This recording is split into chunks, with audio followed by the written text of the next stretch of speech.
ॐ नमः परमहंसाय स्वादितचरणकमलचिन्हमकरन्दाय भक्तजनमानसनिवासाय श्रीरामचन्द्राय यत्र यत्र रघुनाथकीर्तनं तत्र तत्र कृतमस्तकाञ्जलिं बाष्पवारि परिपूर्णलोचनं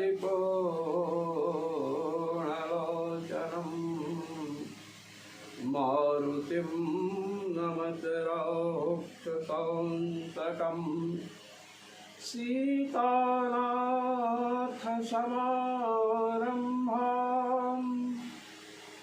रामानन्दार्यमध्यमाम् अस्मदाचार्यपर्यन्तां वन्दे गुरुपरम्परां वन्दे गुरुपरम्परां सर्वेश्वर श्री रघुनाथो विजयते तराम। आनुमानिक अधिकरण चल रहा था और यहाँ पर अभी तक यह सिद्ध किया गया कि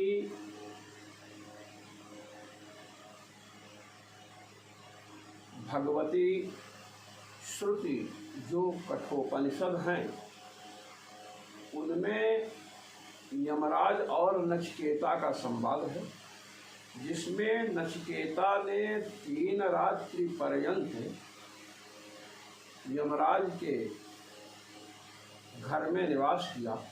इसलिए वे संतुष्ट होकर के नचिकेता को 3 वर देने की बात कही। 3 वरों में नचिकेता ने प्रथम वर मांगा कि मैं यहाँ से जाऊँ तो मेरे पिताजी मुझ पर प्रसन्न हो, उनका क्रोध नष्ट हो जाए।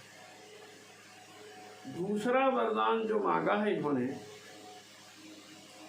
अग्नि विद्या, मोक्षोपयोगिनी जो अग्नि विद्या है उसे मांगा। और तीसरा वर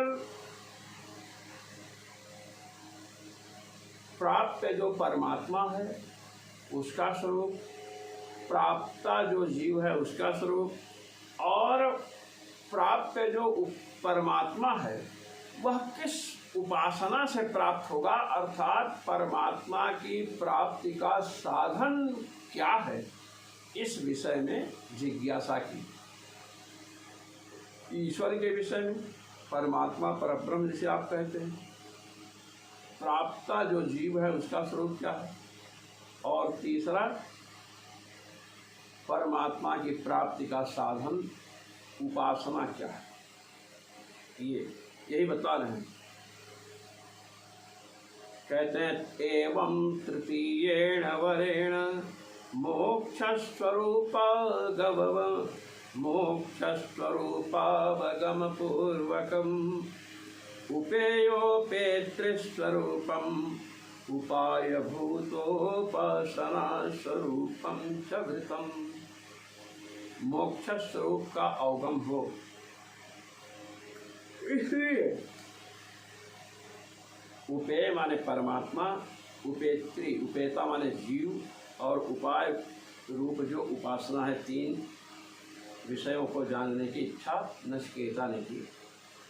एयं प्रेते विचिकित्सा मनुष्येस्तीत्ते केनायमस्तीति चैके एतद्विद्यमनुशिष्टस्त्वयाहं वराणामेष वरस्तृतीयः। ये तीसरा वर मेरा होगा। यमराज से नचिकेता कह रहे हैं जो लोग इस संसार से चले गए या आप अपनी भाषा में कहिए मर गए, उनके विषय में विचिकित्सा है, संदेह है। अस्ति इत्येके नायम अस्ति इति चेति। कुछ लोग कहते हैं कि मरने के बाद जीव रहता है, कुछ लोग कहते हैं नहीं रहता है। जो कहते हैं रहता है वे आस्तिक हैं, जो कहते हैं नहीं रहता है वो नास्तिक है। चारवाक शरीर को ही आत्मा मानता है। शरीर नष्ट हो गया तो जीव भी नष्ट हो गया उसके यहाँ। एतद् विद्याम अनुशिष्टस्त्वयाहम्, हे गुरुदेव, आपके द्वारा बताए गए अनुशासन में रह करके मैं इस विषय को जानूं, यही मेरा तृतीय वर है। इति मोक्षस्वरूपे पृष्ठे तज्जिज्ञासायां तस्य दार्ढ्यम् अवगत्य अतएव तं प्रशंस्य उपदिदेश। इस प्रकार जब मोक्ष के स्वरूप की जिज्ञासा नचिकेता को हुई और वह जिज्ञासा विषयों के प्रलोभन देने से मिट जाए ऐसी नहीं, खूब परीक्षण किया यमदेव ने शिष्य का। और परीक्षा में जब नचिकेता खरे उतरे तो उनकी प्रशंसा की, और प्रशंसा करने के बाद उपदेश दिया। क्या? तम दुर्दर्शम गूढ़मनुप्रविष्टम गुहाहितं गह्वरेष्ठं पुराणम् अध्यात्मयोगाधिगमेन देवं मत्वा धीरो हर्षशोकौ जहाति।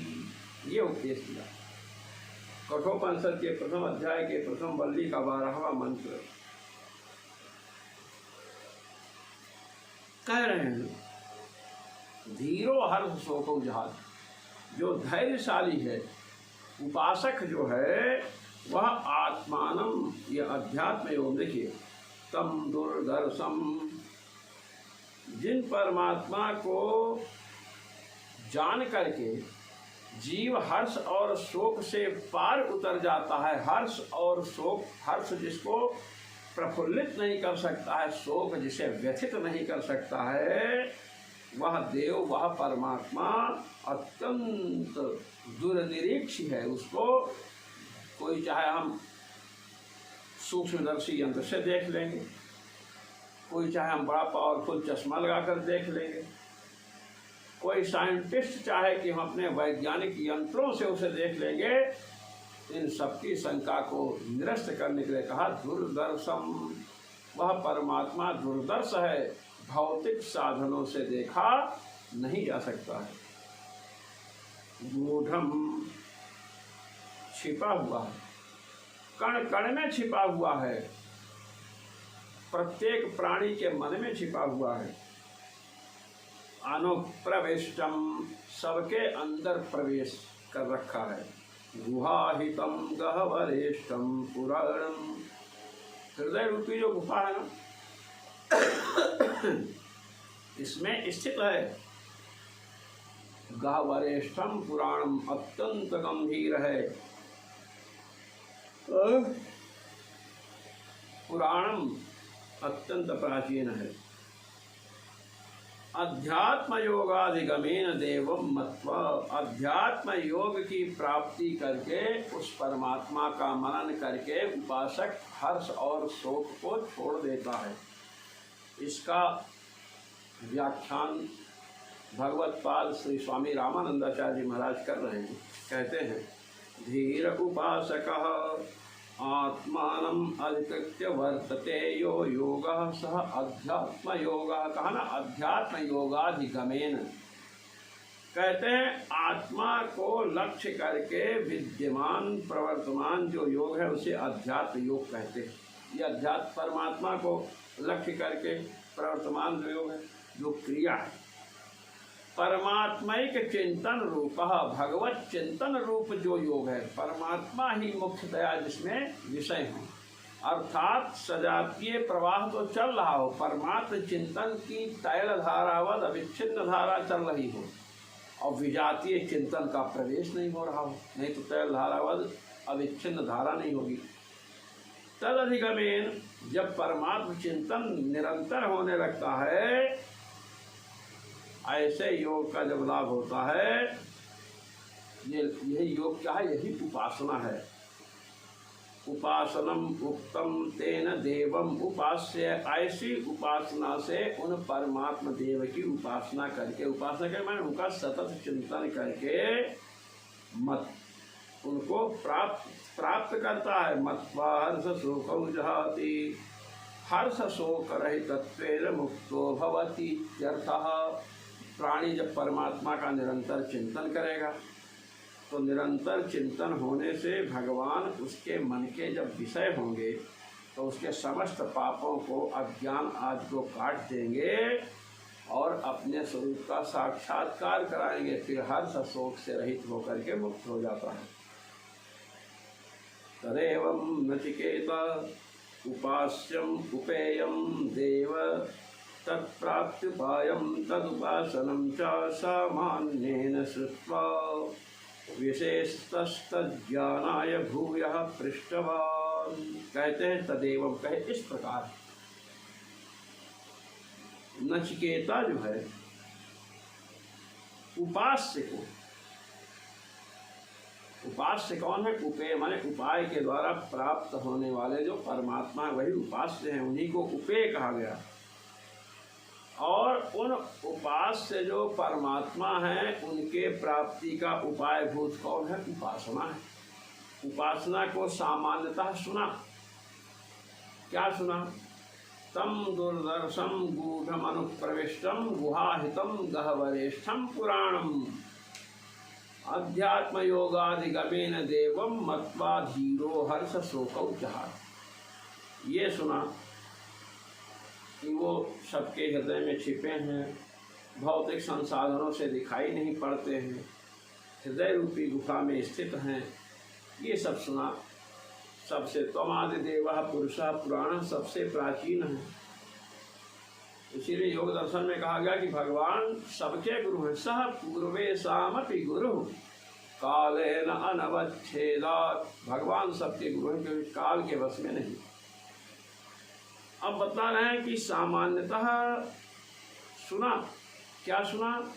परमात्मा को और परमात्मा की प्राप्ति का साधन जो उपासना है।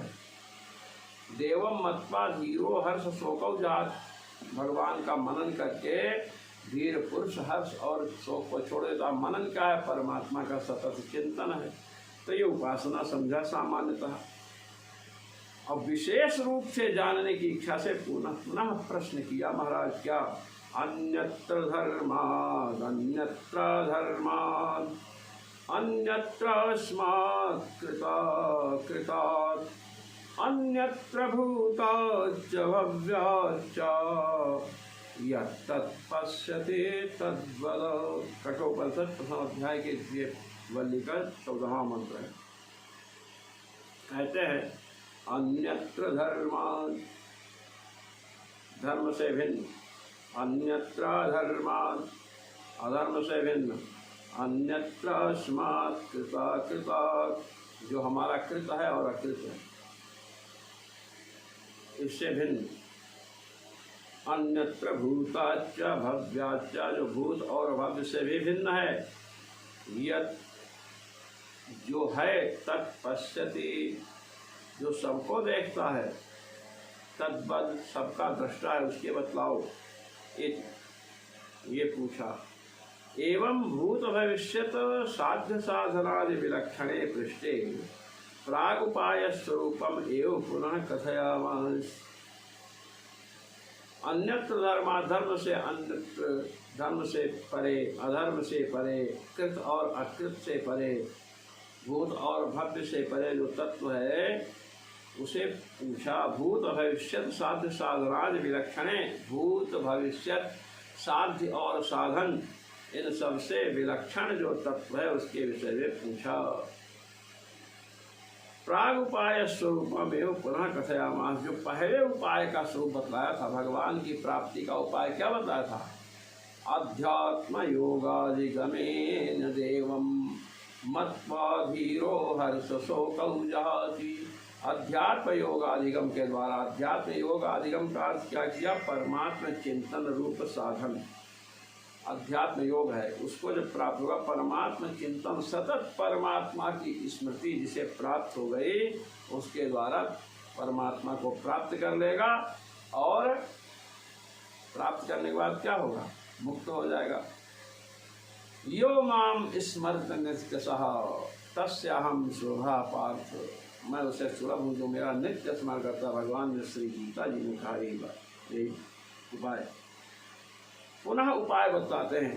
सर्वे वेदा यत्पदमामनन्ति इत्यारभ्य एतदालम्बनं ज्ञात्वा ब्रह्मलोके महीयते इत्यन्तेन श्लोकद्वयेन प्रणवोपासनस्यापि उपायत्वात् तं प्रशस्य अनन्तरम् उपासकस्य प्रत्यगात्मनः स्वरूपं न जायते म्रियते वा विपश्चित् इत्यादि श्लोकद्वयेन उपदिष्टम्। भगवत्पाद श्री स्वामी रामानंदाचार्य जी महाराज कह रहे हैं कि विशेष रूप से उपाय बतलाया। ये सर्वे वेदायत पद्मानंद, संपूर्ण वेद जिसके स्वरूप का निरूपण करते हैं, और संपूर्ण वेद जिसके स्वरूप का निरूपण करते हैं, यहाँ से लेकर के एतदालम्बनं ज्ञात्वा ब्रह्मलोके महीयते, इस श्लोक के द्वारा, 2 श्लोकों के द्वारा प्रणव की उपासना को भगवान की प्राप्ति का उपाय बतलाया। योग दर्शन ने भगवान का वाचक क्या है तो बतलाया, तस्य वाचकः प्रणवः, भगवान का वाचक प्रणव, ये उपलक्षण है। भगवान का वाचक प्रणव है, भगवान का वाचक राम नाम है, भगवान का वाचक कृष्ण नाम है, दुर्गा नाम है, शिव नाम है, सब भगवान के वाचक हैं। तो कहते हैं भगवान नाम को बतलाया किसका? भगवत प्राप्ति का साधन, उसकी प्रशंसा की। अंत में उपाय की प्रशंसा की। प्रणव का जप करें, जिनका प्रणव जप में अधिकार नहीं हो, भगवान के राम नाम का जप करें, कृष्ण नाम का जप करें, शिव नाम का जप करें, ये सब बतलाया। ये उसका उपलक्षण है जो मैं कह रहा हूँ। उपासकस्य प्रत्यगात्मा स्वरूपम उपदिष्टम, उसके बाद उपासक जो प्रत्यगात्मा जीवात्मा है, इसके स्वरूप का उपदेश किया यमराज ने। क्या? न जायते म्रियते वा विपश्येत्, यह न तो उत्पन्न होता है न मरता है, ये बताया जीव का स्वरूप। इदम च श्लोकद्वयम् जीव स्वरूप परमेव, कई जो 2 श्लोक आए हैं ये जीव के स्वरूप का ही निरूपण करते हैं, क्योंकि यहाँ पर जो स्वरूप का वर्णन किया गया है, न हन्यते हन्यमाने शरीर इति तस्य हन्यमान प्राकृत शरीर संबंधित्व निर्देशात्, शरीर को मारा जाए तो भी वह मरता नहीं है। तो शरीर किसको मिलता है भैया? जीव को मिलता है। कर्मवश शरीर को उसको प्राप्त होता है, जीव को। इसलिए यहाँ दोनों श्लोकों के द्वारा जीव के ही स्वरूप का वर्णन है। अर्थात आप ऐसा कह सकते हैं कि उस आत्मा का वर्णन है जिसका शरीर से संबंध रहता है। शरीर के नष्ट होने पर, शरीर के काटने पीटने पर भी वो जीव कटता पिटता नहीं है। अर्थात यहाँ जीव का निर्देश है।